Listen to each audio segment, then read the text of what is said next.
Pheochromocytoma जो है ये 5 मार्क्स में पूछ सकते हैं। फियोक्रोमोसाइटोमा में क्या होता है? It is a tumour which arise from the chromaffin cells from the adrenal medulla, but it can also arise from the extra adrenal chromaffin tissue organ of जुकरलैंड।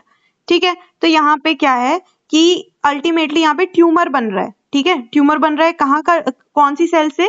Chromaffin cell से। Mostly तो adrenal medulla के chromaffin sales के tumour बन जाते हैं।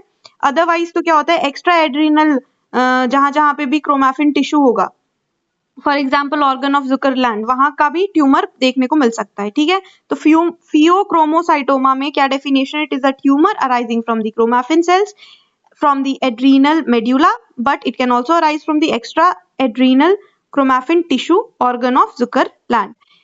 It is a catecholamine secreting tumour. क्या secrete करता है ये ट्यूमर? बड़ा हो के कैटिकोलामीन। ठीक है, कैटिकोलामाइन सिक्रीट कर रहा है। In patient with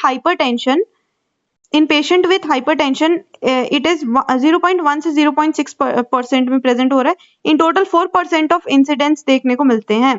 clinical features इसमें क्या हो जाएगा? जब फियोक्रोमोसाइटोमा होगा, कैटिकोलामीन्स रिलीज कर रहे हैं, ये होगा क्या उससे? ठीक है, एड्रिनल मेड्यूला में इससे होगा क्या? तो ब्लड ग्लूकोज बहुत खतरनाक तरीके से बढ़ जाएगा। ठीक है, ब्लड ग्लूकोज बढ़ जाएगा, हाइपरग्लाइसीमिया देखने को मिलता है, ब्लड ग्लूकोज बढ़ेगा, ग्लूकोज यूरिया होने लगेगा, इतना बढ़ जाएगा। ठीक है, ग्लूकोज ग्लाइकोजन जो है ना वो कन्वर्ट करते रहेगा ग्लूकोज में। ठीक, तो इसकी वजह से क्या होगा?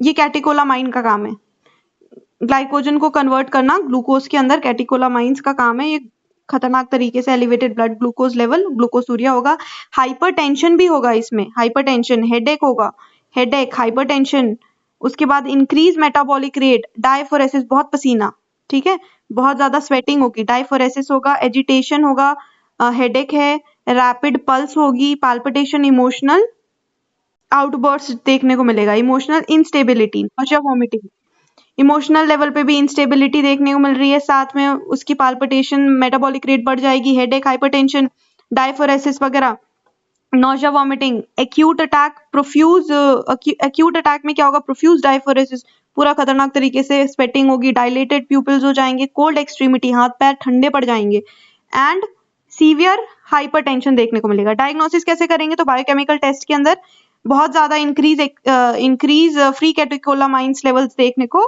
मिलेगा हमें।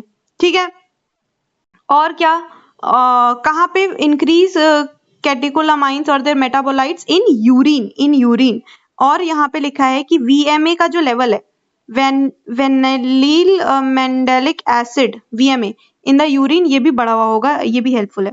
नेक्स्ट के अंदर क्या लिखा है? लोकलाइजेशन, तो ट्यूमर को लोकलाइज करने के लिए सीटी एमआरआई करवाएंगे।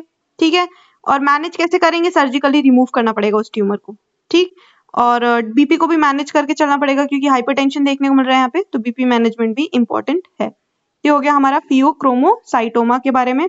एड्रीनल मेड्यूला के क्रोमैफिन सेल्स के अंदर ट्यूमर होता है।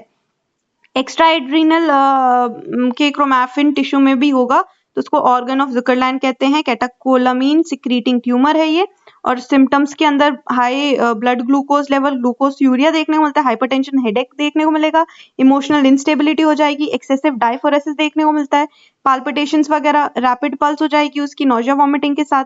ठीक है, एक्यूट अटैक में भी profuse diaphoresis, dilated pupils, cold extremities और सीवियर हाइपरटेंशन। डायग्नोसिस में बायोकेमिकल टेस्ट करवाएंगे, यूरिन के अंदर फ्री कैटेकोलामाइंस देखने को मिलेगा और वीएमए भी देखने को मिलता है, और सीटी एमआरआई करवाएंगे for the localisation of the tumour abdomen का।